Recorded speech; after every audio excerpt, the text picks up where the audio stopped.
I've been working on resilience for quite a while, and I edit a journal on it and stuff. Even I don't know really what resilience is. You know, everyone says different things, and as Paul said earlier, everything seems to be resilient today, or resilience seems to be something we need to apply to everything. And I have a Twitter account, and in order to make it interesting, I get a news feed every day, you know, off Google News. You know, I'm sure some of you might do that. And every day I get the resilience thing. And like half of it is about sport, mainly football. You know, different teams are resilient and they go on to do things. And basically, there is a load of rubbish. You know, because resilience is just used everywhere to describe everything. And people use it in a whole range of different ways. However, despite that minor problem, I want to argue that there seems to be something going on with resilience, and the only one point I want to make today is that what resilience, I think, does or is doing is dissolving the difference between emancipation and resistance and governing and power. I want to sort of suggest that it's increasingly difficult to tell the difference between the two. And I want to suggest that that poses some fundamental problems for us when we're thinking about politics, and when we're thinking about resisting, and when we're thinking about governing. I want to sort of suggest that resilience, in its endeavour to think about things in terms of processes that don't have ends and conclusions and finalities, has a continually critical essence to it. At the heart of resilience is the limitation of any fixed forms of representation, of knowing, of regulating, and of directing. So on one level, resilience seems to be the destroyer of fixed things. Resilience seems to be the aspiration that we've always had of exceeding the limits and the boundaries of power and control and territoriality, etc. But I want to suggest that this is not a big problem. I want to suggest that resilience and everything it says about fluidity and complexity seems to be something that governments and people that regulate and are in charge of things seem to be quite happy with. It seems to be, I want to argue that resilience reflects a sort of peculiar moment that we're in. How is it that this discourse of innate, imminent transformation and change and resistance and fluidity and complexity can enable governments to govern? How is it that we seem quite at home with it? It seems mysterious to think about if the world really was complex, if our traditional forms of knowing and governing and directing didn't work, why wouldn't that be a problem? Why would we be so at home with it? So those are the sort of things I want to suggest in my 15 to 20 minutes. The mystery of resilience, and seeing if I can back up my claims. Now, the first problem, of course, is that it doesn't seem clear. No one's really advocating resilience. Resilience doesn't seem to be a political movement. It doesn't seem that there's some social class, social segment, some theorists. No one seems to be advocating for resilience. That's one of the most interesting things about it. It seems that the world is just saying these things don't work anymore. You need to pay more attention to the things that you excluded before, the externalities, that we need to think differently. And it seems that the more that we engage with the world, the more we think about policy making, the more we think about traditional forms of knowledge and their limitations, the more resilience seems to make sense to us. That's also a peculiar thing. I don't think it's ever happened before to have a dominant set of ideas that just seems to emerge without any contestation, without any clarity. So, I was suggesting there's not a lot of clarity. Now, in my work, in my small world of people that think about resilience, maybe there's three sort of things that people say resilience is. If you read the definitions of resilience, maybe there's three. And I want to argue that, I want to argue the first couple of definitions don't really work as well as they used to. And maybe in a temporal type way, the first one might be resilience is to do with preventing things. That if we were resilient, or we had resilience, or we need resilience in order to prevent bad things happening, disasters and different risks and those sorts of things. And increasingly that used to be quite a popular idea. But I want to suggest that increasingly we don't think about resilience as preventing something from happening. And when we think about disasters or famines or conflicts and other things, people say that that idea of stopping something from happening is too hubristic. How do we know what's going to happen so that we can stop it? And that if we thought about preventing one thing, then we'd be focused in quite a reductionist way on this problem, whether it's flooding or conflict or famine or whatever, and we'd be ignoring other things. Increasingly, people say, resilience isn't about stopping and preventing things. In a complex world where different things are interrelated, it would be hubristic to think that we could prevent the bad thing, the disaster, from happening. And even if we thought we were successful, that would be even worse, because then we'd fall back and think, yeah, we were right, we understood that, we managed that, we controlled this thing, and we wouldn't be open and reflexive enough to be aware when problems did arrive. And quite often in terms of resilience, we think about failure as being more useful than success. I don't know if anyone's involved in education and things like that, debates about teaching resilience in schools. It's all about teaching how to respond to failure, that how we learn about ourselves through not succeeding, whereas if we were just taught to succeed all the time, then we wouldn't have the skills and the reflexivity needed in order to cope and to respond and to reflect. And increasingly, we see that in the resilience thing, it's about continually being open, about learning to learn, that success isn't something that we can do, whether it's in terms of a store of knowledge, where we then aren't ready for the stuff that we don't expect, or whether it's in terms of security, for example. So in terms of resilience and security, people would argue that work in that field, that we can never assume that we can be secure. That resilience isn't about preventing and securing. Resilience is always about being aware and being ready for that unexpected risk, disaster, or security. That resilience isn't about preventing something from happening. So you might think, that doesn't make it very attractive. We won't use it to prevent things and secure things and to know things in traditional ways. The second thing that sometimes people argue, that resilience is about bouncing back. And if you read the boring resilience books about definitions, they'll say that this is the engineering definition, where there's a certain property to metals or something, they're stressed, they bounce back, they end up fine. Or psychological resilience, again, where the individual is taught to have certain capacities and attributes to bounce back or to deal with stresses. However, and also it was used in after 9/11 in terms of how do we respond to security threats. If the terrorists do something bad, how do we ensure we bounce back and society works? But increasingly, resilience is not really used in terms of bouncing back.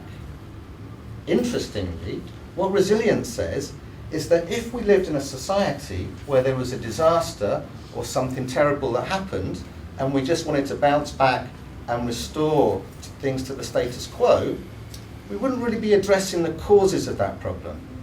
That bouncing back just restores the bad ways of governing and the bad ways of thinking that enable that disaster or that crisis to happen already.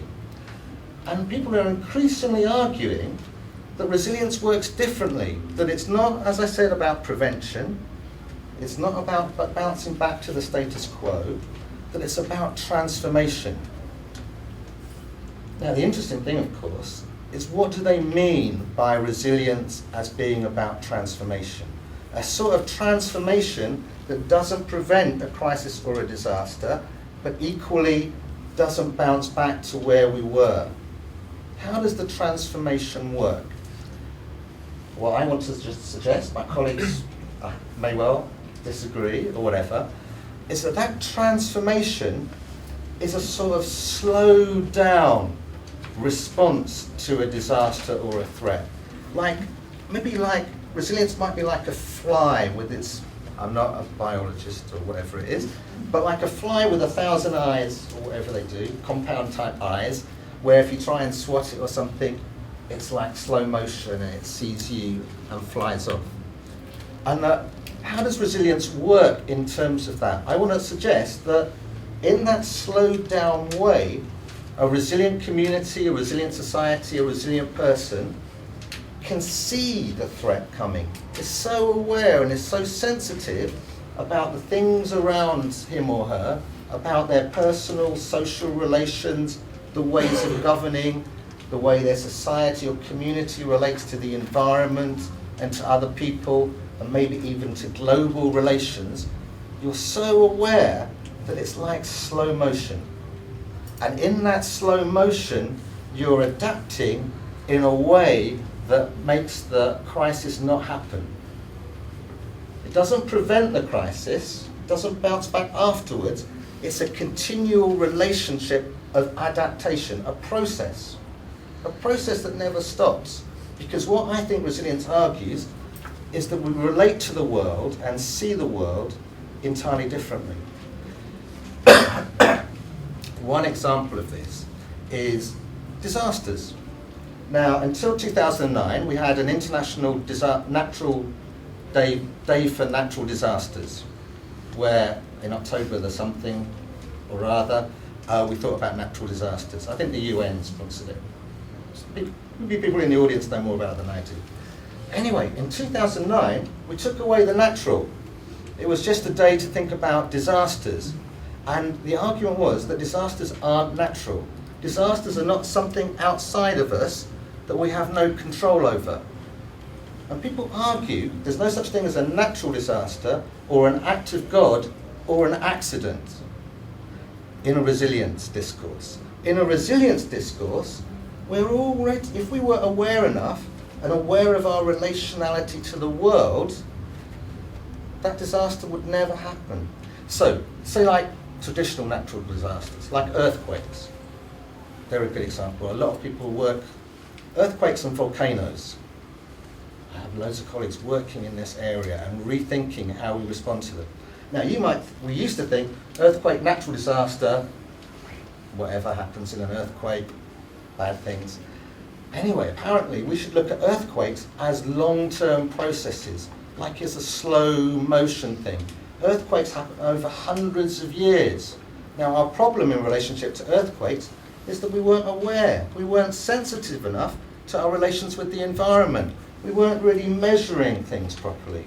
We weren't aware of what tremors meant or what the animals and the plants were doing or the glacial changes and those things. The idea is if we were more aware of our relationship to the environment and the earthquake took hundreds of years rather than just happening in a few moments, we'd be able to respond, we'd be able to move, we'd adapt in different ways.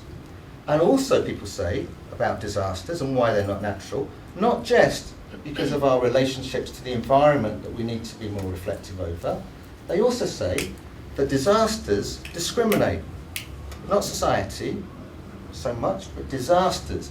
They discriminate against the disabled, the elderly, children, the poor and the vulnerable, etc. Because a disaster is only a disaster because we govern ourselves badly. We're not thinking about where disabled people or children or elderly people live and their relationship to housing, to the coast, to whatever it is and all the rest of it. And so the idea is that if an earthquake was to happen, it would demonstrate to us that we were governing ourselves badly, that we weren't reflecting upon not just our relationship with the environment, but we weren't reflecting on how we governed ourselves. That the disaster of the earthquake reflects upon our bad ways of social, political, and economic governing. And I think the essence of that is that a resilient community isn't a community that puts up barriers and defences and has science and stops things. And it's not a community that just sits around waiting for the bad thing to happen and bounces back. The resilient community is in a continual process of self-reflection, of reflecting upon how it governs itself and how it relates, and all the indirect relational relations, not just through markets, but through all our other ways of being and our ways of behaving. And I guess that the imagination of resilience is that if we were to inculcate that in our everyday lives, if we were to reflect on what we did, how we behaved, all the indirect consequences of our purchases and our ways of behaving and all the rest of it, if we were to reflect upon how we organised and governed our communities, if we were to reflect on how we related to the environment and other things, that the world would be a better place. And not only would the world be a better place, but it would be governed differently. In those processes of reflection through continual engagements, it's sort of like a real-time set of understandings. Now we can talk about a bit more how technology and big data and the datification of life might enable the clarification of those relationships in real time, in the imagination of resilience, I guess. But the point is that governments can't really govern. If you live in a world where you're not doing prevention and you're not doing bouncing back, you need to engage the whole community in the highest level of reflexivity and self-awareness or self-monitoring. It's not something that can be redistributed into terms of hierarchies. It's not something that depends on fixed forms of knowledge. We don't have to read our actor network theory and our new materialisms and all the rest of it, but we realise that science and fixed and universal stores of knowledge do not work in the same way as the decentralised personal community knowledge of itself in terms of its own relations and its external relations. And that through that knowledge in a real-time act of self-reflexivity, that's not the same as a universal store of knowledge, and it's not about governing through some external or hierarchical actor. Now, we could get all arty and do some Foucauldian way of reducing government from the sovereign through society through to the individual. I'm not sure if this is the right space at the moment. So all I want to suggest, in the diversification or the flattening of how we might govern and how we might know, resilience is always critical of any gap that occurs between the event or the relationships and governing and knowing. So as I was saying, stored knowledge, there's always going to be a gap. It's always abstracted from the concrete reality and the context. And in the same way, any type of governing that involves feeding information up for actors to do something downwards and governing over, again would not work. It would not work in terms of the real-time reflexivity that resilience suggests. So it's hugely critical of what we might call liberal universalism. It's hugely critical of hierarchies and authorities. And it seems to be hugely empowering because there are no limits to how we might be able to be aware and self-reflexive.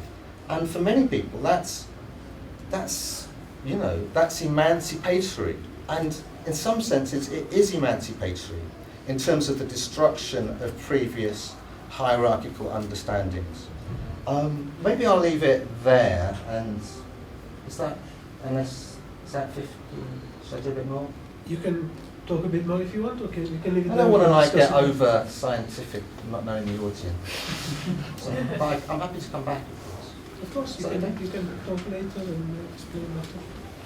Explain better? Not better, I didn't mean better. Explain in greater detail if some people have some questions about particular aspects of what you said. Yeah, that's okay. Okay. Do any of you would like to go first, Mark? Would you like to? Sure, yeah.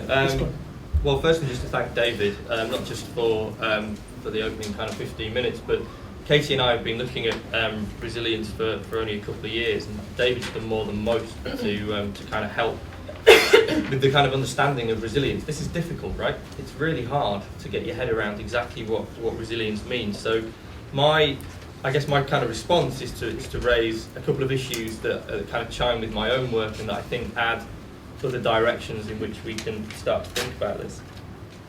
The first would be, I'm really taken with this idea of resilience as being about slowing things down, because I would say that with regards to that kind of temporal dimension, one of the characteristics of contemporary culture is the sense that everything's speeding up. Everything is incredibly quick, and I think there's a real role of technology in that kind of acceleration of our experience of everyday life. It's something that I've written about myself. The idea that technology is meant to actually kind of provide us with a kind of time-saving function in everyday life. But we serve that technology to such an extent that it seems to creep into every aspect of our life. I know people who take it into the bathroom, who take it into the shower. It's the first thing they check in the morning, it's the last thing they check at night. Technology is everywhere, and actually kind of functioning at that speed means that even the thought that we're capable of slowing down is actually something of a kind of tangible, kind of existential challenge for us. So I'm interested in knowing whether resilience actually does provide that ability to be able to slow things down, because it suggests another potential kind of problem with this shift in how we might govern everyday life and how politics might work, which is the constant process of self-reflection, of reflexivity, itself takes time. And I'm wondering if that level of self-reflexivity would lead to kind of greater inaction rather than action. That the constant deliberation over what the right way may be to be individually or collectively more resilient would actually lead to a situation in which actually fewer things get done, because that process of self-reflection takes up so much time and so much energy. And that leads on to something else that I think is particularly in the work Katie and I have been doing around community resilience, which is, what do we mean by community? You've got this really awkward collision of two very contested terms here. What do we mean by resilience? And David began by saying nobody really knows. There's a sense in which the kind of etymological understanding provides this engineering, very physical sense of bouncing back from something.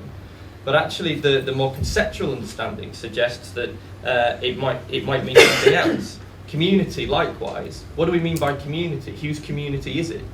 Which actors within a given area or a given locale or a given virtual space constitute as a community? Because I'm really worried by discourses of resilience that don't involve power, don't involve inequality, don't recognise any sense that there are wealth distributions within a really small geographical space that mean that certain individuals and groups have far more capacity, not just in terms of money, but in terms of skills, knowledge and experience, to be able to deal with those kind of shocks, natural or social, that David was talking about.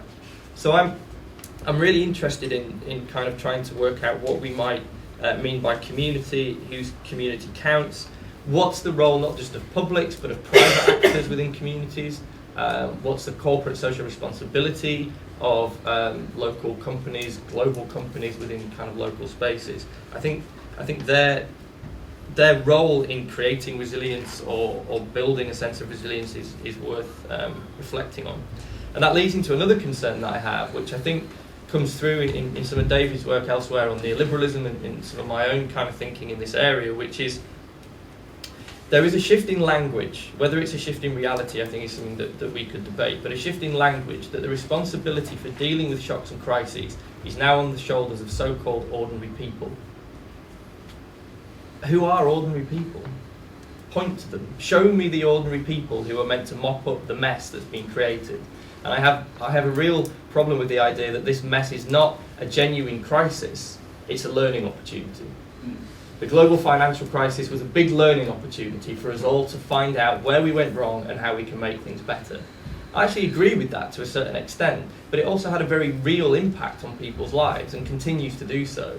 And I think that the shift in language is really important when we start to relabel or re-understand either events or communities as no longer being vulnerable but being resilient. As no longer, it's not a crisis, it's a learning opportunity. And I think trying to think through who these ordinary people are, whose community counts, what are the different capacities of people to be able to contribute to fostering a greater sense of resilience is an important question. I should probably stop. Okay, thanks. Okay. Well, obviously I agree quite a lot with Mark. We've been doing this thinking together quite a lot. There's some things that occurred to me from that. Firstly, definitely that I think there's an issue there about risk. Whose responsibility is risk to deal with? But also the fact that everybody's capacity to engage with risk is different. Firstly, we don't know what risks are definitely going to happen. All risks are contested. The naming, the identification, the ranking of risks is a highly political act. We know that. If we look at the government's risk register, for example, everything that's prioritised is everything that isn't political. So there's no socio-economic risks listed on there at all. If you look at international registers of risks, then socio-economic risks are right up there. So it's a question of how through policy are we encouraged to think about some risks and not about others, and what that actually does in our analysis of resilience. Something that we've tried to do is to explore with people in their everyday lives how they engage with issues of risk. And one of the really interesting quotations that came out from that was somebody who said, "Who wants to learn about floods when you've got no money to put food on the table?" And to me, that's a really significant topic. That how are we supposed to rank and prioritise all these risks, and everybody's undergoing this process of self-reflexivity and acting in some kind of undefined group to tackle these risks? Well, actually, we all know that if we had no money to buy food, that would be our primary concern rather than climate change. So for me, without having some element of prevention or social security underpinning any kind of resilience endeavour, you're always going to have some people that are so much more vulnerable that they're not able to deal with the risks that we want them to. This idea of reflexivity has to take into account that maybe shared risk isn't a feature of community life. And again, that comes back to how do we define a community? Is it a group of people who live in a neighbourhood? And how do they share the same risks? Maybe they do if they live near a river that's going to flood. They might have very different risks on an individual basis. So for me, that's a really key issue. And I do think that resilience, we can't talk about resilience without talking about vulnerability and risk. And we say that we can't know something until it's happened. Well, I think David picked up on it, but it's an important point. We can make a really good guess as to who's going to do the worst out of a disaster. And it's poor people. Poor people live in more exposed areas and they have less capacity to recover. I think that's something that we really have to wrestle with to come up with what I would see as an emancipatory discourse of resilience, which has to take in individual capacity, inequality, and the ways that vulnerability are unequally distributed around the world. So for me, that's a really fundamental issue, and I don't really buy the whole networked governance strategy, because for me, that's a justification that is used by the government to kind of say, well, there's not much we can do about it, so you best, get ready. It just doesn't work for me. So those would be my contentions, I think. Okay, thank you. Would you like to respond before we open to the floor? Yeah, so, Make any points? I don't know. I'm not really here as an advocate of resilience. I'm just sort of thinking about how it works. And we can all be critical of resilience as sort of blaming poor people and stuff like that. But if you think about it more broadly, it's on the news every day, extreme weather events. What do they say about extreme weather events that obviously affect poor people more than other people, etc.? They don't just say, obviously, that vulnerability has to be addressed, which is part of all the policy documents, and we know that it's always the bad governments somewhere else in the non-Western world that aren't really doing all the work. And so that leads to quite negative understandings of social duties of governments and failed states and government failures. But most importantly, extreme weather, they say that we're all causing it, particularly us in the West. And that it's through our consumption and all the rest of it, this is what they say on the news, that's why they call it extreme weather event, or anthropomorphic global warming, where the problem is then treated in two ways. Firstly, those bad governments somewhere else are obviously discriminating against disabled people and elderly and children, unlike us, and making them vulnerable. And then we're also involved. We have a relational aspect. And people say, of course, it's difficult to do something about bad government somewhere else and their terrible lack of social care and their lack of being Sweden. And we know that when we've tried to intervene against bad governments over the last 20 years, we've just made it worse. And then the consequences, but at least we can do something about our own contribution to these problems in other parts of the world. The extreme weather, all the rest of it, the consequences of global warming. And so the discourse becomes one of how we reflect, how we become aware in terms of the governance of ourselves. And through governing ourselves differently, we begin to transform the world. So while there is a legacy still of some social awareness, in fact there's more social awareness than ever before in the resilience discourse, because we're always blaming other people and other governments. But the key social awareness is, what have I done?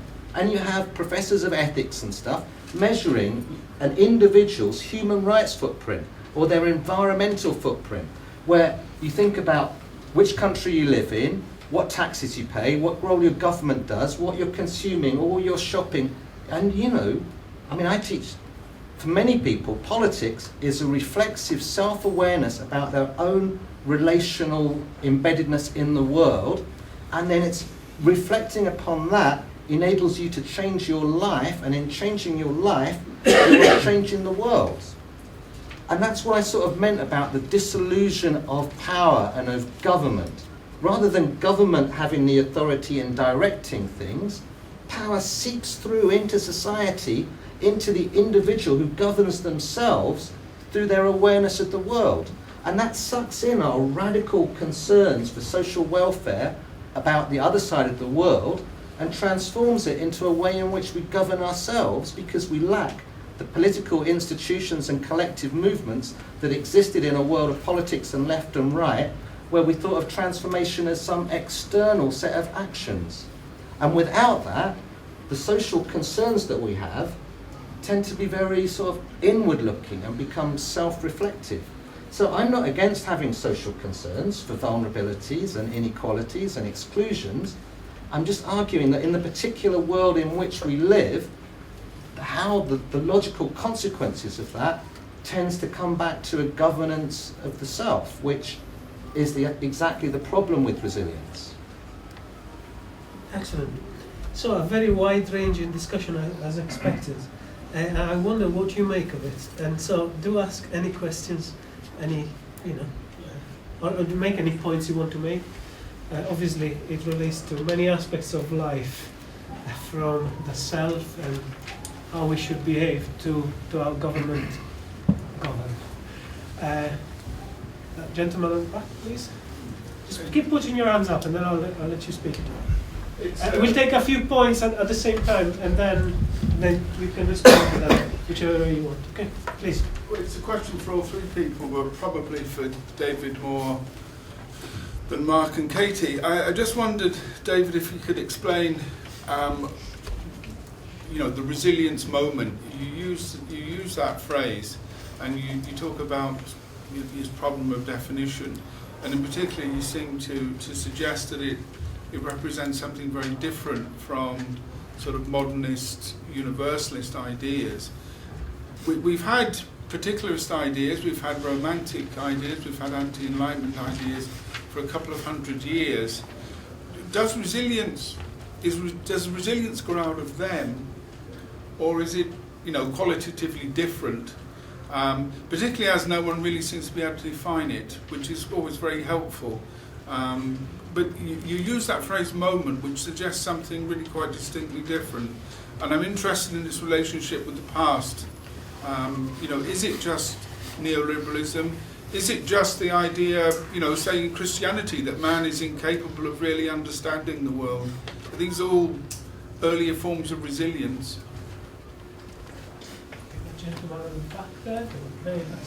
Yes, before I came here, I was trying to prepare some talk about Ebola, and so I would like any of the speakers to become a bit more concrete.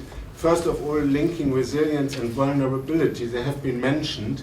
So being concrete, talking about Ebola crisis, there have been several outbreaks, and most of the others have been relatively easy controlled, and it was fast. So one could argue these communities were, if I try to understand it, more resilient. They were in some way actually quite poor, poorer than where it is happening now, but maybe more equal, more stronger solidarity, while now you have a sort of huge disparity in the areas where it's happening. So I would like to get a bit more concrete in order to understand it. Also, when I teach students, I use the example of earthquakes in Japan. Often earthquakes happen with very few people who get killed, while in other and injured, while in other countries, enormous number, even much weaker earthquakes kill enormous number of people, injure enormous number of people. So how can this be linked to these sort of concrete examples, and how is it linked to power and resource distribution and issues of decision making in communities? Thank you. Gentleman with the glasses there? Yeah, I was just wondering about the idea of kind of being able to see things coming and respond to it as if kind of we're an interconnected group of people who are able to A, have visibility of what's happening through monitoring, and B, be able to figure out what to do about it, if anything, before that happens. Because I think it seems very clear to me that we actually live in very disconnected societies where governance is something different and remote, and that we don't have these abilities to think collectively and to act collectively, or even actually to take account of facts in any way at all. I mean, so, you know, you mentioned the whole thing about global warming and extreme weather events. We know that these things are happening, but we choose collectively to bury our heads in the sand. That doesn't strike me as anything to do with resilience whatsoever. And the lady in front of the last speaker. My question was more about the notion of community. You were speaking about technology particularly, and I'm just wondering if you see our understanding of community and the way we interact with the community and the way community responses, if you see that shifting dramatically or diverging depending on your place in the world. And the example that comes to mind is the Amish in the United States don't believe in insurance because if my barn burns down, the communal response is that we rebuild my barn, and we do the same if your barn burns.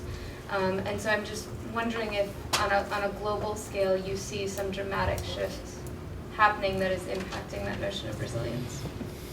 Okay, I think we can come back now, and then please remember those who want to speak, let you speak later. Would you like to respond to any? We've got quite a few points. Yeah, thanks. There's a lot of brilliant questions. So, let's just get back to earthquakes again, to clarify it. Now, when there was natural disasters, people argued, of course they're not natural, they're social. In some parts of the world, thousands of people die from something basic. In other parts of the world, like in the West, or in Japan, we can have earthquakes and not many people are going to die.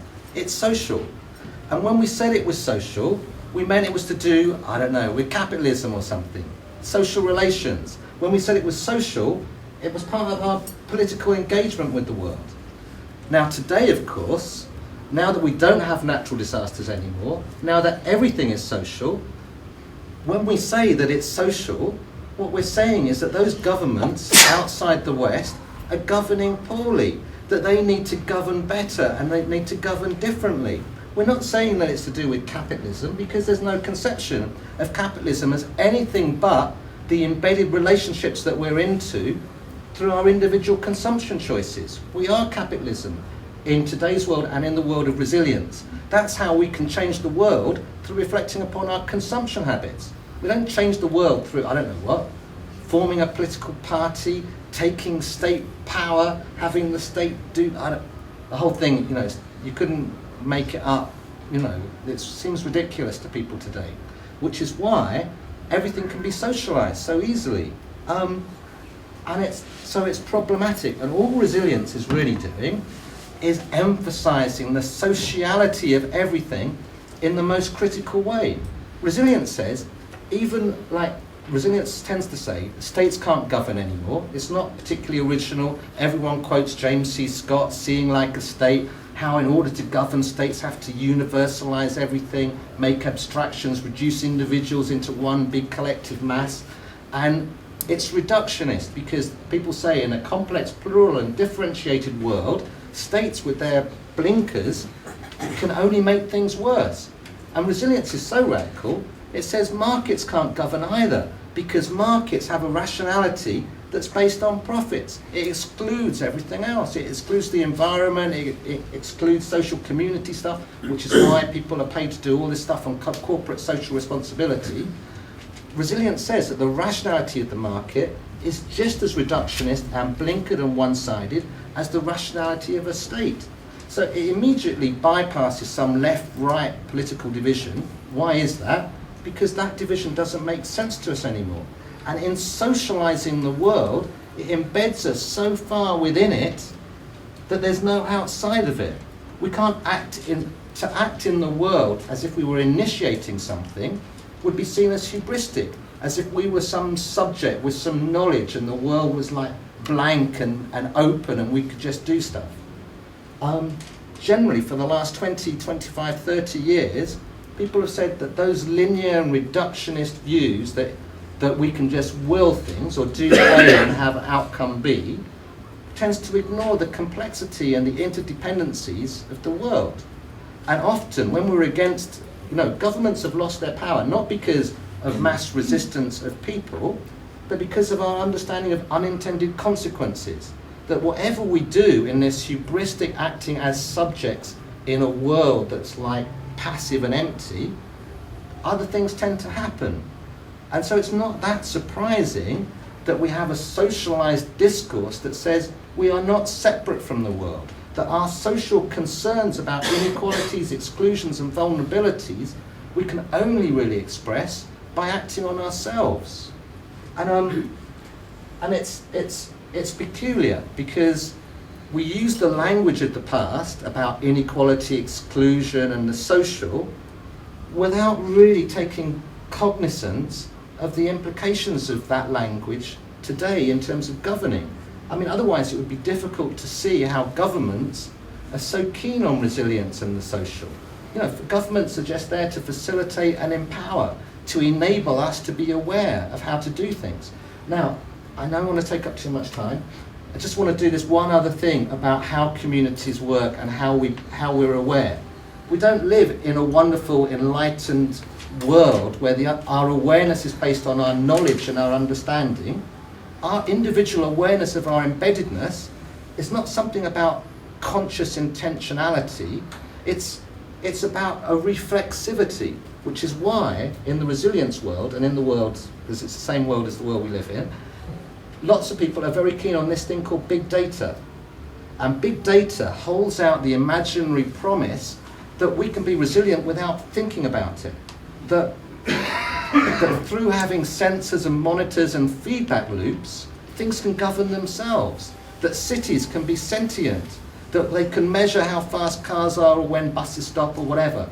And the fantasy that individuals can govern themselves. The quantified self, where we're measuring our heartbeats and our health thing. We'd never have a health problem in the imaginary of the quantified self because we're monitoring continuously, we'll know before we have the heart attack, etc. We're empowered through that thing of self-knowledge, which isn't an understanding of medicine, it's a data understanding of correlations. And so just, or smart buildings and smart cities and smart individuals. Big data says that humans cannot be trusted with knowing and knowledge because we keep on imposing our human will onto it. And it's very important when we think about the resilient community in real-time responsiveness. They're not having meetings to decide things, they're not reading books.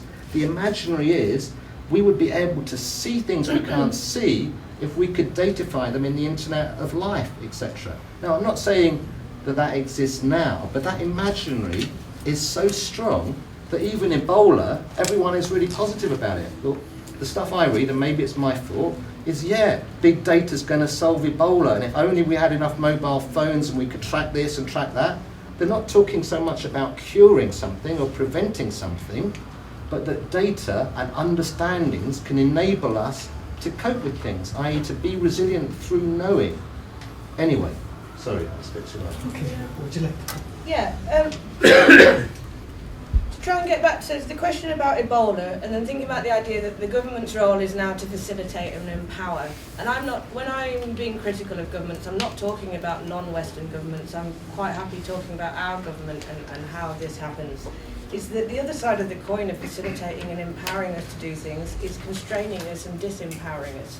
Yeah, so for me, the reason is quite clear why Ebola is more serious in some states than in others, and it's serious in states where there's very little health infrastructure and there's a real lack of state or whatever provision of the things that we need to tackle Ebola. We know that that's the case. We know that if it happened here that we wouldn't suffer from it in the way that people do where there's a lack of infrastructure. I think that's a really key point. And that brings us on to the fact that any level of resilience, whether we're talking about individual, community, national, global, is configured and constrained by things happening at different levels of analysis. It's not just what I do to reflect on myself, it's what organisations do, it's what private sector does, it's what the government does, it's what all these different agencies who have vested interests in not making us resilient in some really important ways, those actions have to be taken account of. So for me, that's really important. If we come back to the climate change question, why do we have climate change deniers? Well, we have any number of people with vested interests who support climate change denial because it's in their interest to do so. So we don't just accept that it's happening. Any number of people, I trawl Daily Mail comments for people's opinions on this sort of thing. Believe me, there's loads of people out there go, nonsense, it's not happening. Loads of people think it isn't happening, yeah? So we have a really big issue there.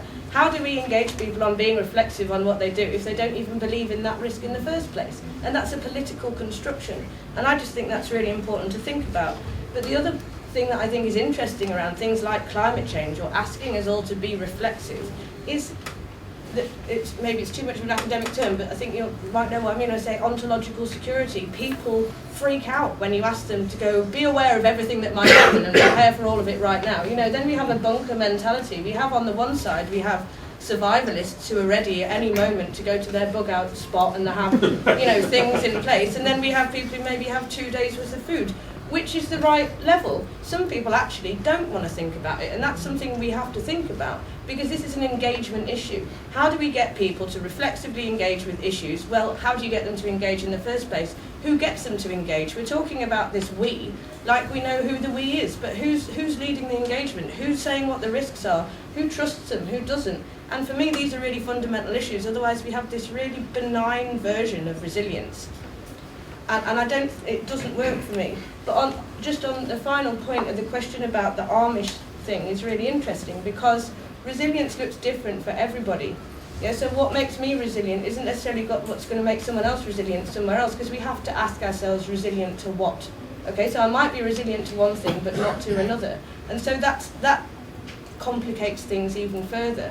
But I just think that we're missing a little bit here the importance of power, the importance of politics, and the importance of all the things that I've already said. Just two quick points, if I can. Just two very quick points, just before we kind of come back to you on the kind of debate generally, because they strike me as important. Firstly, I think this complete individualisation of the state down to the level of self-reflexivity. There's a wonderful line in the Sociology of Consumerism literature that says neoliberalism has created so many enlightened despots that we're now just so narcissistic and obsessed with myself. And I can hear Louis XIV in my head thinking, l'état c'est moi, I am the state, and I will go out and do whatever I want at the individual level because I'm all that matters. And actually, I think it's the complete opposite that's really important. And only a culture this obsessed with technology would assume that big data was anything other than something to be incredibly worried about. Okay, there's a great line that I read recently which said, only a society in 2014 would think that it was easier to find a needle in a much, much bigger stack of hay. And that's basically what we're doing. Let's just create as much hay as possible and hope that we can find the actual answer that we want. I don't think we can. I think it's quite worrying the amount of information that was previously either paid for or given knowingly as part of our citizenship is now simply acquired through our use of technology. I'm not entirely sure that that's a good thing, and I don't see an easy split between the idea that we're becoming more and more reflexive, but hopefully at some point in the future technology will cease to kind of require us to think for ourselves, cease to require us to think in any really meaningful way about all of these different things that we should be worried about. Because I do think that level of choice and that level of worry leads to paralysis. If you kind of think about all the things that can happen to you on a daily basis, you'd never get out of bed. And then you'd realise that your bed's full of bugs that you shouldn't be in anyway, and you wouldn't even be there. So there has to be some sensible debate collectively about, as Katie says, resilient to what? And resilient for me or for my community to what, in what context, at what given time. And I think at that stage, we can start to have human conversations rather than technological ones about how we respond to the things that are very real threats to us. Thank you. There seems to be a problem with knowledge. There seems to be a problem in whichever area, difficulty in knowing, and as we got before, perhaps. So quite a few people left from the previous round. We've got the lady there. Yeah, I just had a very brief comment, really, and what's sort of striking me about resilience is, apart from it being really hard to describe and seems a very complex idea, and I think it's so complex because it's very hard for you to grasp the meaning of it. And I think the problem of meaning is what I'm interested in. That as something that in a way, as of making sense of the kind of world we live in, where we don't have what we had before, left-right politics. We're now in this sort of post-ideological moment, and there has been for a long time a sense of just waiting around for something to happen, for something to give, and something to start happening again. And in a sense, resilience as an idea seems to attempt to make sense of this, or to give it some kind of reality, something we can work with. But the problem for me with resilience is that it doesn't seem to have any kind of meaningful, moral, or political.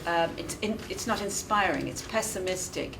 It seems very scientific. It seems all about data and looking at human beings as things that respond to the world rather than acting on the world. And this shift of agency from the human to all of the objects, so they're all joined up, they're all making sense. The volcano's connected to the earthquake that's connected to the outbreak of disease somewhere. These things are all linked up, but we're all separated. We have to make sense of little bits of it. That's just not inspiring, and I wonder what kind of purchase it would have really going forward. Is it going anywhere, or is it going to be a kind of flash in the pan?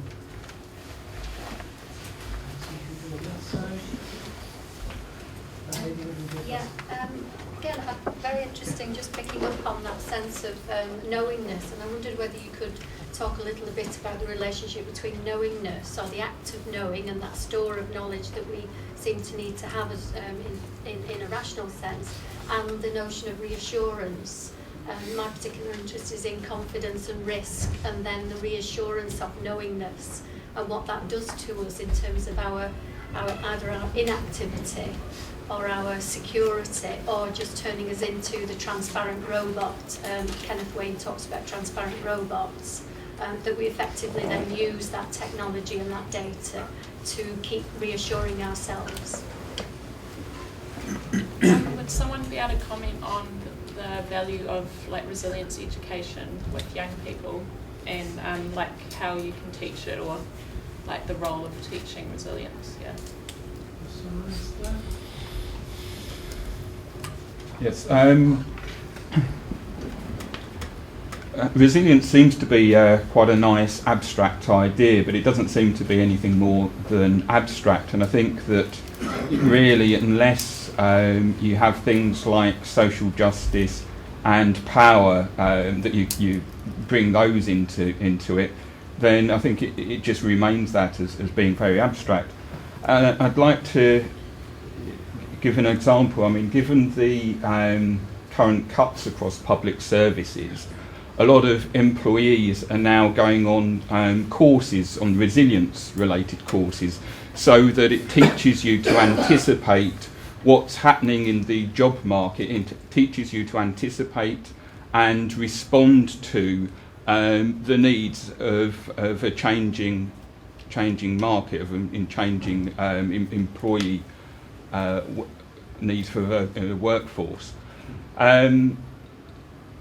And this is supported by governments, it's supported by managers, it's supported by trades unions, because they all think, well, that's a good thing, let's make sure all our workforce are resilient.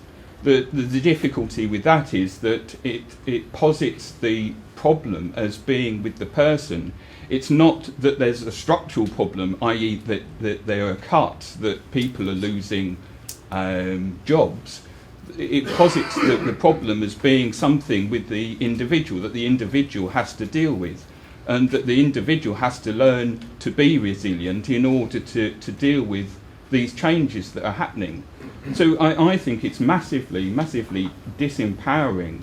And again, you know, without notions of power relations, of social justice, where is resilience going to lead us?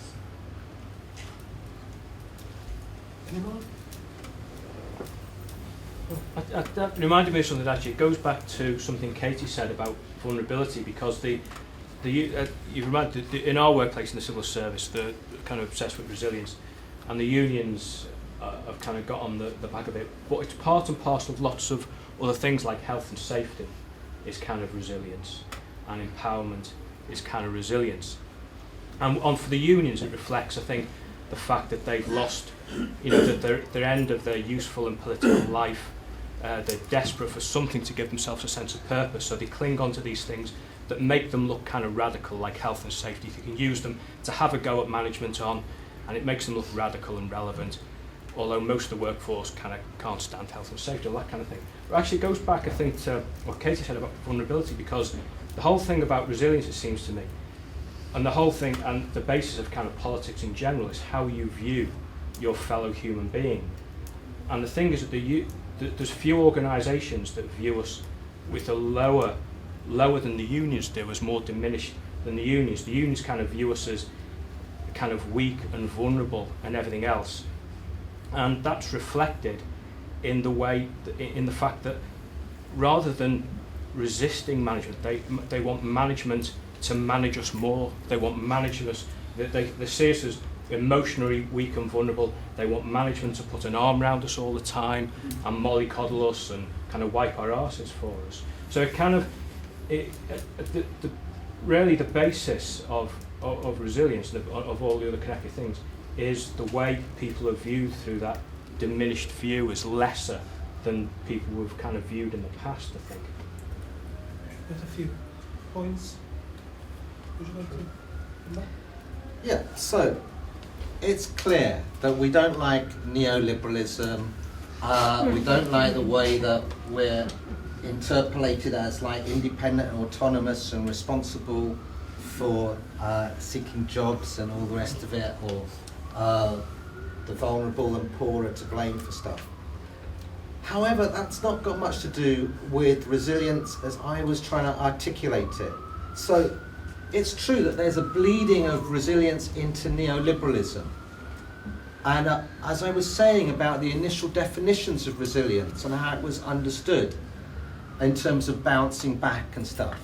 Now, I didn't want to get into this but sometimes you have to. So neoliberalism, then it's difficult with terminology because no one agrees with what anything means, but I want to suggest that resilience doesn't think about individuals as having capacities internal to itself. It doesn't problematize individuals. For neoliberalism, the poor and the vulnerable and the unemployed had to adapt to the system. They were vulnerable. They had to learn how to cope. They had to transform themselves to fit in. They were problematized. Neoliberalism, let me just assert this. Some sort of discourse criticised liberal assumptions that we were all equal and we were all rational and all the rest of it.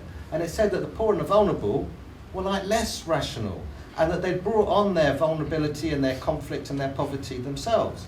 So it tried to intervene in those processes to change their rationalities, to shape their environment, all the rest of it.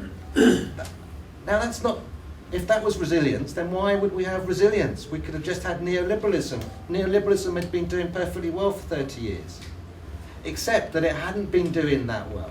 Because under neoliberalism, the government is still intervening and directing.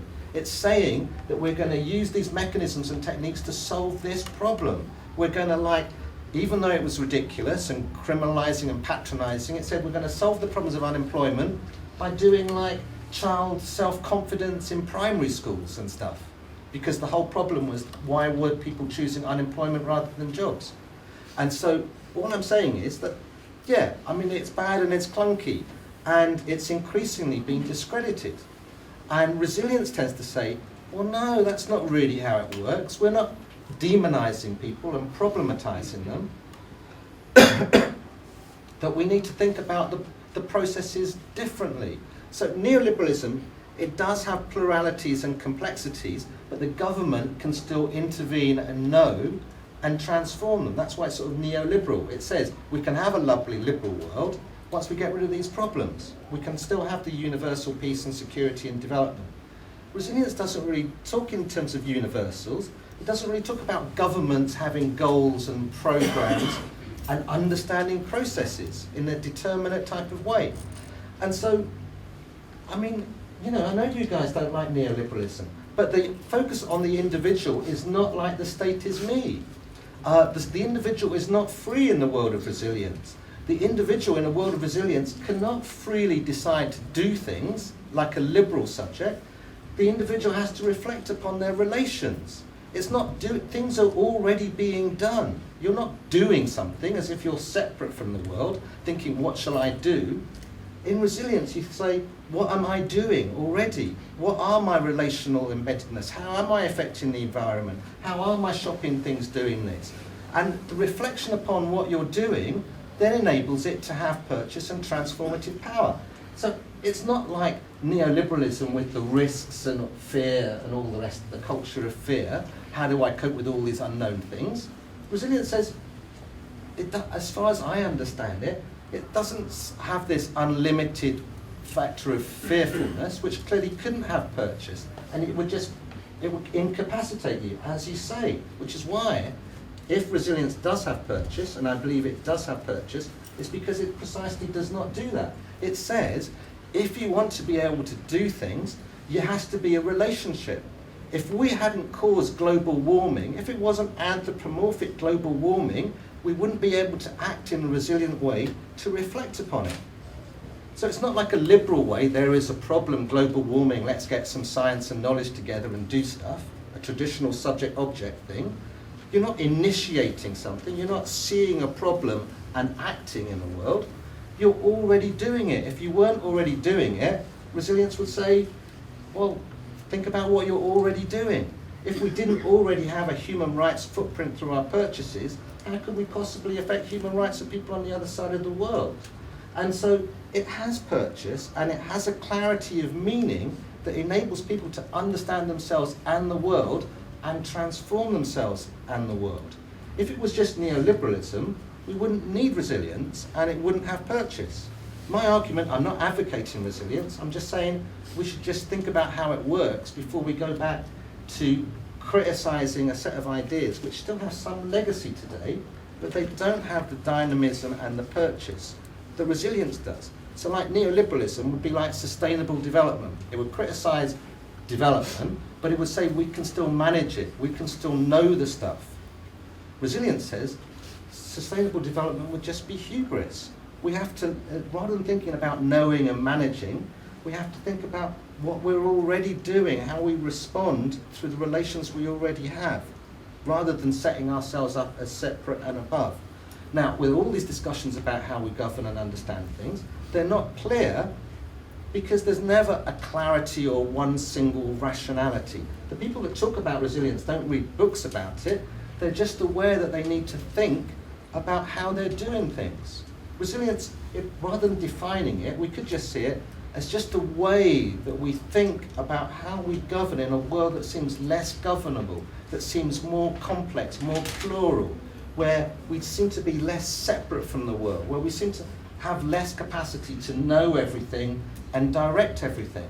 That it just inevitably begins to force us to reflect more upon ourselves, because we can no longer act as confident, hubristic transformers of something. We feel that, and all our concepts, from globalization in the 90s, that said actually we can't do things because it's too interrelated, to complexity today, or the Anthropocene.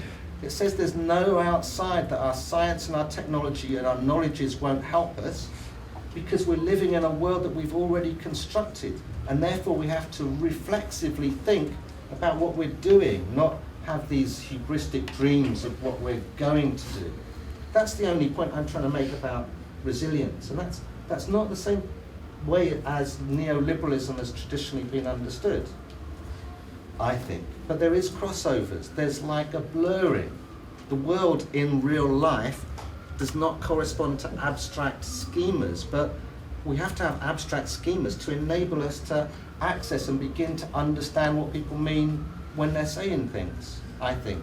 Although I would say that because I'm a professor, I guess, but you know, that's my job. I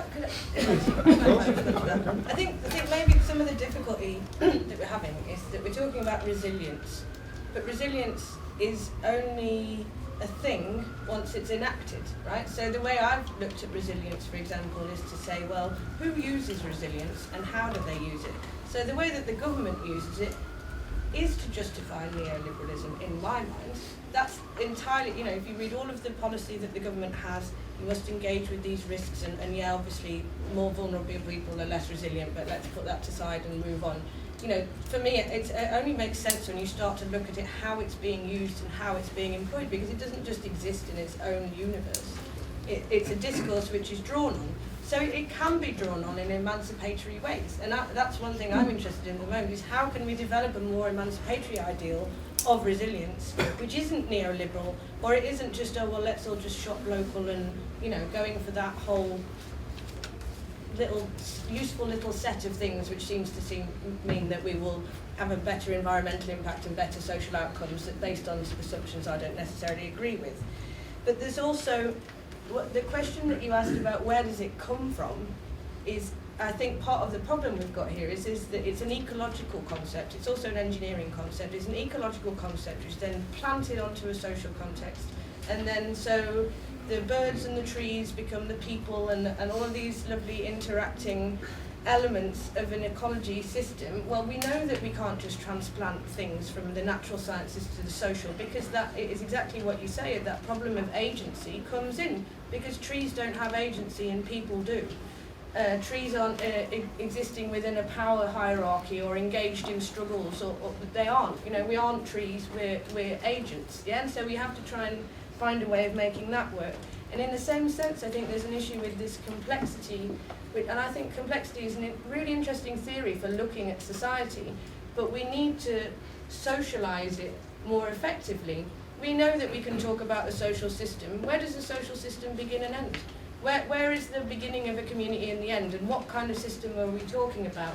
When we talk about things like control parameters, what's that within a social system? Is it policy? Is it culture? Is it agency? So we've got, I think the difficulty is about bringing these things in, and the reason that I'm critical is really because you have to look at the point at which it is applied rather than just as a theory. And so yes, the people who talk about resilience might not have read books about resilience, and you might have a happy academic conversation about what it is and what its value is, but in reality, how it affects people, how it's employed and instrumentally used in policy, that's something that we have to engage with. And for me, that's where the critique comes from, rather than necessarily as a critique of what you were saying about resilience, I think.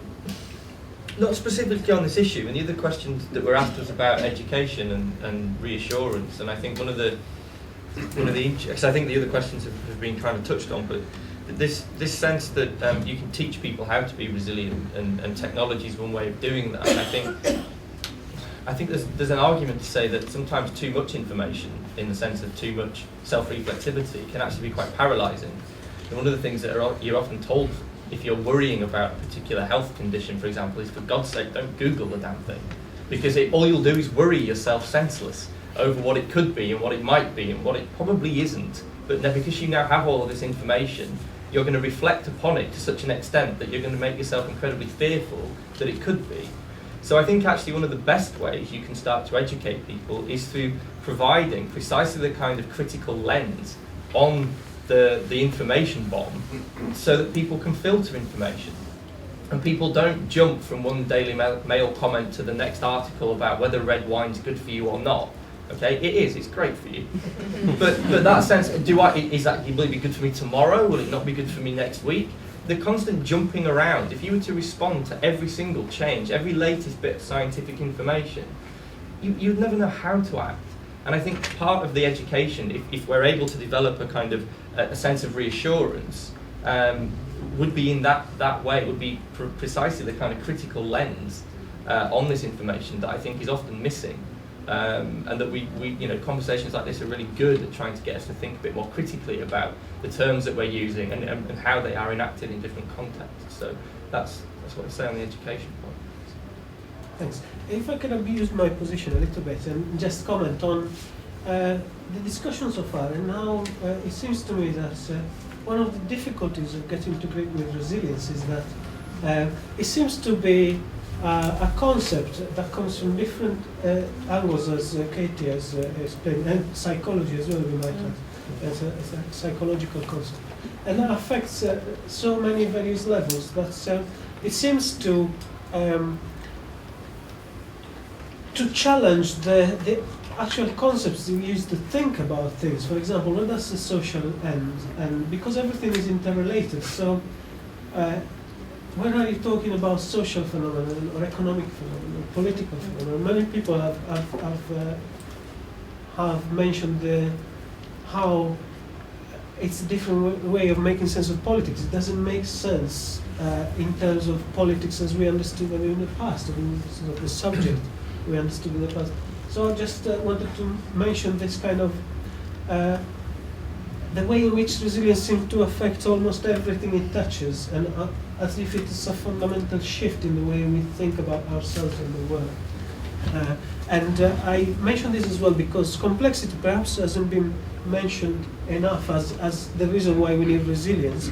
But I know that in your book you mentioned complexity as maybe, I don't know if you if you feel the need to expand on that, how the idea that we live in a complex world has changed the way we look at the world, and why is it impossible to govern as we used to, and now we need resilience in every kind of government. Have you noticed how government goes from the government of the self-government, to government of an organization, a school, to government of a country, and governance in many different ways. So this government seems to imply any way of acting at whatever level of managing things. Any questions? I'm just wondering how helpful it is to focus on resilience as a concept, because the way, in the big introduction to your book, you did say that you're not talking about resilience itself, its sort of genealogy as a concept and how its meanings change. You're talking about something called resilience thinking. And so to what extent is focusing on resilience, is there a danger of confusing your argument through a focus on resilience? Because the way I sort of see it is the resilience as a concept chimes with the broader outlook on sort of agency, on complexity, and then it needs to be understood why resilience as a concept has emerged as something that people find interesting. So it's not so much resilience itself that people need to understand, it's what you call resilience thinking, or it could be complexity. And I just think it's maybe quite difficult to try and encompass it in any one concept.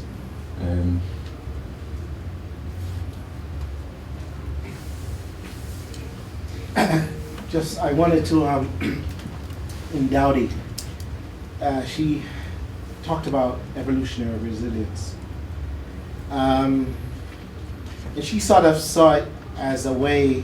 First of all, she talked about the notion of stability, the appearance of stability being, all things being unstable, and argue that evolutionary resilience was a way to sort of cope with instability in systems. My understanding of your presentation, which I think was fantastic, by the way, is that you sort of frame this notion of self-reflexivity as a sort of resilience, as the colleagues say, you're thinking. How would you sort of differentiate or bring together both ideas around resilience thinking? Any more questions? Okay, you want to come back? Yeah, of course. So, it's true. I mean, resilience is not really, as I said earlier, it's not really a concept. There's no clarity, no movement behind it. No one's even really particularly interested in clarification, I found, in my attempts to give meaning and clarity to a way of thinking, or an intellectual paradigm, or a cultural sensitivity. Everyone I meet just says no. It's a set of practices that are as diverse as the world is, and surely we don't want to intellectualize it too much. So I'm resistant to this lack of desire to abstract and to dissect and engage with what I see as a fairly dominant, it's a dominant understanding. Just because we don't understand it and it's not clear doesn't mean it's not dominant. I suggest that there is a reason why you cannot read one policy document about anything without resilience being there. And that's because I think it has purchase, even without it being labelled in some sort of way, even though people use it differently. What they're trying to do, whatever it is, and how, no matter how different they're using it, they're diversifying power and knowledge. They're flattening out hierarchies. They're saying that it's not all about us as governors or policymakers, that the subjects we're governing or intervening are plural and diverse, and therefore we need to know more about them and their processes. Now, the more complex the world is, complex, diverse, pluralized, differentiated, the less governing can be based on a set of policies or goals or demands. The more governing has to be diversified, and the more diversified it has to be, the less governing it is.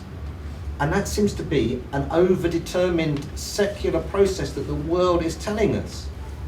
All the books that we read, all the social theories that we have, that even our hostility to liberalism or neoliberalism or intervention or whatever is not because it's a restriction of our rights, it's because it's reductionist, it's because of the unintended consequences. The debate is like between two different types of anti-knowledge and anti-power.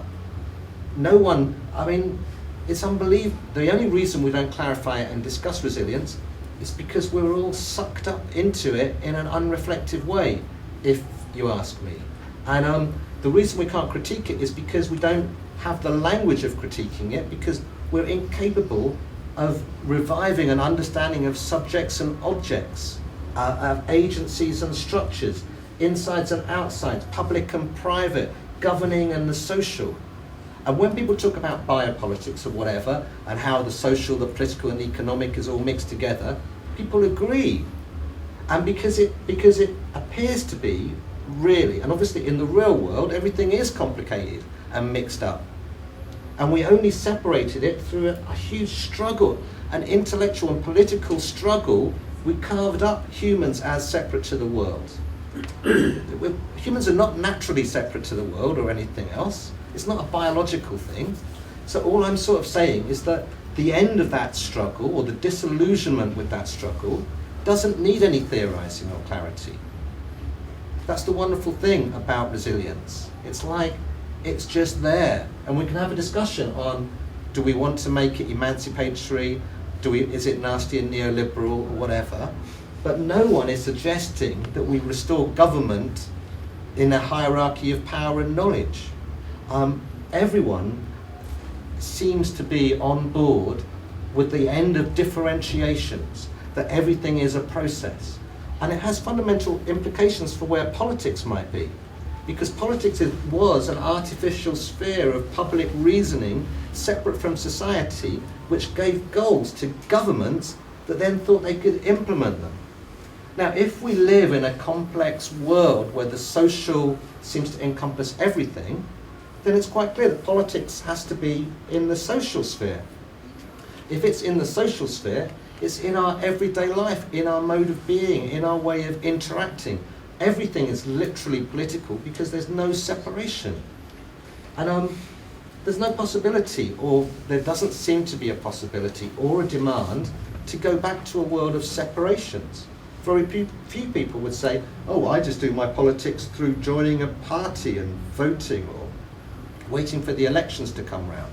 It seems to me that in our everyday lives, what has purchase is the politics of our everyday lives, that we find it empowering when we think about things. We do not find information as some overload. How could we? It would be irrational to do things which were irrational for us. And so when people, the quantified self-movement, they're not quantifying everything, but people do it as a sense of empowerment. People think about their shopping and the consequences of that, because there is a demand for it. I mean, people aren't stupid. People are not overwhelmed by information and things like that. We choose to have the complexity that we have. We make the world complex. We make resilience have purchase. We demand it because we think that the world demands it, without being too abstract. I'm not sure whether, are you implying that we've seen a dissolving of hierarchies of power and knowledge already? Well, it seems that when governments try and do things, they fail. That's a separate question, though, from whether or not they still do things which impact upon our lives and which constrain the choices and the realities that we face every day. I don't think that we understand governments impacting on our lives in the same way. If we did, we'd all be part of political parties trying to be in government to impact our lives differently. We understand government as problematic, as hubristic and as failing, but that's not quite the same as understanding them as problematic in the old days when there was politics. Well, I think there's a really good question there around disillusionment and disengagement from politics. I'm just not sure that that's been replaced by a sense of, well, I will enact my politics through the everyday world. I think there's still people, the question of people living in poverty, people who have no access to, say, the social security that they did have a few years ago.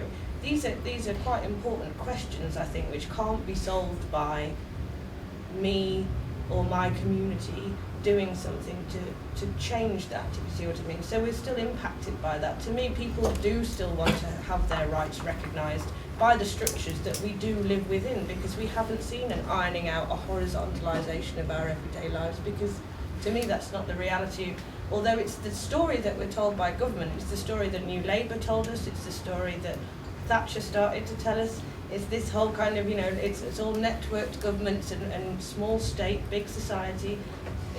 To me, that's the kind of picture you're painting, although I might be getting it wrong. I don't really see that that's happened in reality. Well, if poverty was at the centre of a political agenda, it would be a political problem. So the problem of poverty is that it isn't political. Now, it's been depoliticised, yes, but it is a political issue. And I think that we can't get those two things confused. We can't say, well, because it's been discursively depoliticised, it's no longer a political issue, so it disappears. It becomes something like individual lacking or something else. It is still a political issue. I don't understand what a depoliticised political issue is. The environment wasn't a political issue until the last 20 years or something. Poverty was, and now it seems that the environment seems political for people in ways that it wasn't before, and poverty even though people might be concerned about it, seems to have less political traction to enable a political movement, a set of alternatives and those things. So But it's not that I'm saying that poverty isn't a problem. I'm just talking about how resilience might work today to reinterpret some problems as more political than other problems. If we felt we had a personal relationship that we could do something, then people would be doing more anti-poverty It things. seems to me that you have this vision that politics is somehow, that there seems to be a passivity here, an inertia, that, you know, there's no possibility of greater social change because it's no longer seen as a political issue, so therefore it isn't a political issue. I don't really understand where, in a sense of where we might want to get to, a vision of a good society doesn't seem to have any place in that, because it feels like it's something to do with collective perception, yet that doesn't reflect a lot of people's perception, I don't think. I might be being argumentative. Anyone has any questions on this, or any other questions? The gentleman. Final round question. Yes, it's sorry, it is the final round because then we need to finish. Yeah, I was just thinking, you were saying about how it's all about what everyone perceives to be a political issue and what the consensus is and whether it's just a problem or it is a political issue. The way you're presenting that is very much like everyone in the world is constantly reflecting on what's important and is receiving a lot of information and making balanced opinions. But I don't think we're not really considering what influences what becomes a political issue. Like like the idea that when everyone mutually thinks something's a political issue, but is it so much that we're all making this conscious decision, or are just tides being pushed by kind of greater forces, so then it's not quite as democratic and bottom up as you're saying, as it's kind of, yeah. Thank you. Yeah, just wanted to dispute that.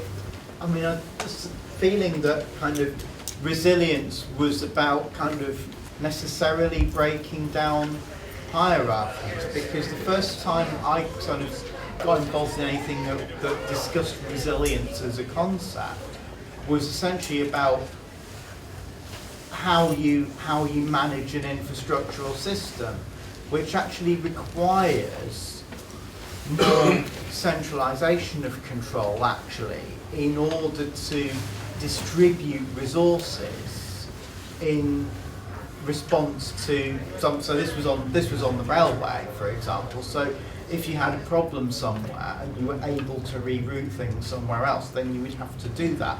That would require more central control in order to make those decisions, in order to move resources around. So I kind of wonder, you know, where, I mean, obviously we've been talking about it being a very nebulous concept and quite hard to pin down, but when you're dealing with an infrastructural problem, on an infrastructural level, I would say resilience requires more hierarchy rather than less. No questions? Okay, then if you can have your last thoughts, and then we'll leave David with the okay, closing yes, remarks. Okay. Okay. Well, I mean, thank you for the two questions, and just reflecting on the discussion between David and Katie as well. I mean, I think the first question in particular about, you know, the forces that might be affecting the way in which we look at this. The way I would interpret what's happened in the last 30 years, however we want to kind of label that as neoliberal or what have you, is I'm very sympathetic to this idea that there's been a gradual kind of intensification of processes of self-reflexivity. Another way of looking at that would be to say we've moved away from a society that thinks collectively to one that thinks increasingly in individual terms. We've become a very individualistic culture.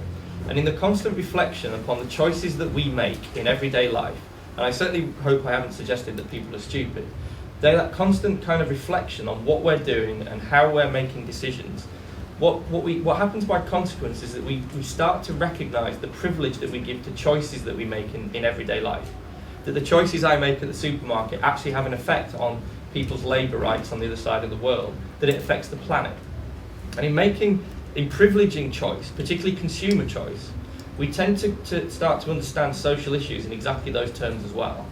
So one of the really insightful articles that I read recently was by Suzanne Moore, who claimed that we're no longer disgusted by poverty, not because poverty has ceased to be a political issue or of serious concern to us, but it's been transmuted in an individualised culture into rather being disgusted by poor people themselves.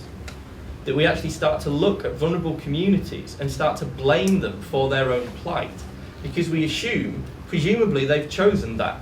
This was a lifestyle choice. They've made decisions, they could have made other decisions to get themselves out of that condition. It's a wonderfully naive sociological position to be in, to assume, to go back to the point that was made earlier, that this is all about individuals in the absence of there being any sense of structural constraints, that there's any sense of a society that has forces that affect us. And I think it's really important to remember that people don't have the choice always to think differently, to act differently, to simply to change their circumstances by will. Actually, there are an awful lot of forces shaping the way we perceive problems. And I think that is really worth bearing in mind when we talk about which issues are politicised or depoliticised. It's often the result of our individual way of looking at it that makes us think these issues have been depoliticised, when in fact they haven't. We're just seeing them through a different frame. Thank you. And dropping my pen. Yeah, I suppose what I'd like to get towards, and what I'm kind of trying to work towards with Mark, is a much more radical vision of resilience, which, although we know that there's numerous unintended consequences and that we can't change things, we do also know what will make things worse and what might make things better. And I think as a moral, or as somebody mentioned, a moral or ethical drive, I think that needs to be inserted into resilience. So it's not just about survival of the system, whatever that might be, but it's about people being able to prosper within the conditions that we can change. And for me, that's what resilience should look like. You might question why bother trying to turn resilience into something that is that, but if the concept is there, and I do think there's purchase, and I do think there's value, and if anything, I don't even think it's that new, because I think resilience harks back to things like the Blitz spirit. And even because I like to go about these things in abstract ways, I was thinking even the other day about the song "Pick Yourself Up, Dust Yourself Off, Start All Over Again." That's like 1920s. You know, who knows how far we could take this back. I've spoken to people who think you can detect it in Christian theology. I don't think it's a new concept. I think for some reason it's got purchase at the moment, and I think some of that reason is because it's used disingenuously as a form of justification of abandonment, but we can take it back and we can reclaim it and we can make it something more radical and social justice orientated, in my opinion. Thank you. David. Well, I feel I have to say something about these depoliticised things that really are political. And let's take poverty. Now, I'm just suggesting that we wouldn't live in a world where resilience is mentioned all the time if these problems could be understood in traditional ways, and if we could just bring back politics as if by magic. Now, people that are concerned about poverty, and why there's nothing wrong with being concerned about poverty, it's great, except that in today's world people do not believe that structures can be transformed through state intervention. I was at a conference a couple of years ago on child self-esteem, and it was in Nottingham. Labour MP, the highest levels of social deprivation in his constituency. He's a really radical Labour MP, really concerned about poverty. Highest levels of teenage pregnancies, lowest levels of university take-up. He's radical, he's emancipatory, he wants to deal with poverty. Why is he there at a conference on child self-esteem at primary school? Because for him, resilience and the inculcation of capacities of resilience and coping were the only way of addressing it. He did not think, after 100 or 40 or 50 years of failed attempts of states trying to magic up in some reductionist way, we're going to end poverty by some major state-led transformation. He thought the only way of ending poverty was by enabling people to be able to cope better, to have more self-esteem from when they're tiny children. And people at the conference were also really keen on poverty. And I said, but what if they've already got low self-esteem before they even get to school? You know, how are we going to work with those kids? And this Labour MP, who was so radical and concerned about poverty, said, if only we could intervene when they're still embryos in their mother's wombs, then maybe we could do something. Now, it seems to me that that discourse of how we enable people to use their choices, how we give them capacities and capabilities, how we have to start young, means that today our concerns about poverty are often transferred to our concerns about education. When someone in the audience and other people have talked about how do we teach resilience at schools, it's interesting. We're not teaching knowledge, we're teaching how do we resolve social problems through understanding and engaging with social processes. Now, to my mind, that's what resilience is sort of saying. That rather than teaching knowledge in an old-fashioned way, we need to be seeing education as a social process in which we can enable and facilitate and emancipate. Now, to me, that poses fundamental problems when we talk about poverty and education. Resilience turns everything inside out. It problematizes traditional views of education, problematizes traditional understandings of politics, and instead forces us to have a debate about processes and the real innate ways in which life works. And that's why I think it's problematic. And I don't think we resolve the problem of resilience by being all political and being concerned about poverty and by radicalizing resilience. Resilience seems to be quite capable of radicalizing itself and going deeper and deeper into social understandings. So that's what I think. I think it's a problem that we need to think about more. And so I'd like to thank Katie for being argumentative. So in a moment I'll just introduce Paul so he can just tell us about the next Leeds Salon. But before we do so, can we please thank the speakers for being so